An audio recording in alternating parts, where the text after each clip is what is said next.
नमस्ते सबैजनालाई, तपाईहरुलाई मेरो च्यानलमा स्वागत छ। र आज चाहिँ म फेरि अर्को रेसिपी लिएर आएको छु र आज चाहिँ म प्रन करी बनाउँदै छु। यो चाहिँ मेरो भदैनीको डिमान्ड अनुसार बनिँदैछ। Wow, thank you. वेलकम। अनि यहाँनिर हेर्नुस्, यो प्रन चाहिँ मैले अघि नै नुन र तेलमा मोलेर राखेको थिएँ र हल्का फ्राई गरेको छु। र यहाँ चाहिँ के चाहिन्छ? हल्दी पाउडर, काश्मीरी लाल, तीखा लाल, जीरा पाउडर, धनिया पाउडर र नुन। र यतापट्टि हेर्नुस्, यहाँनिर चप्ड ओनियन,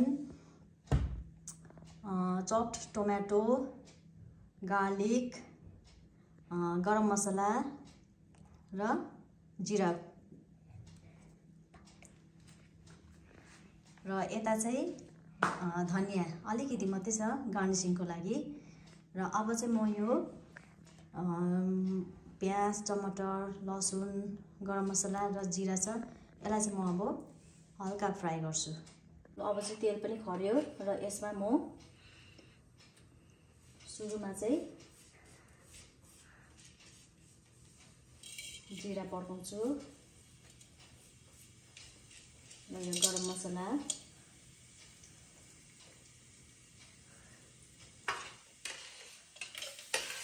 chopped garlic,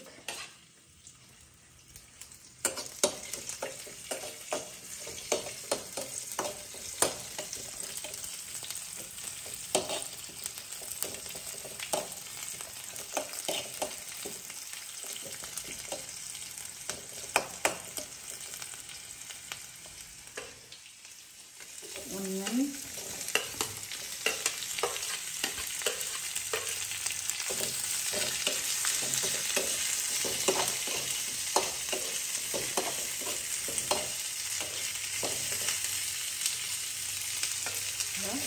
टमाटर।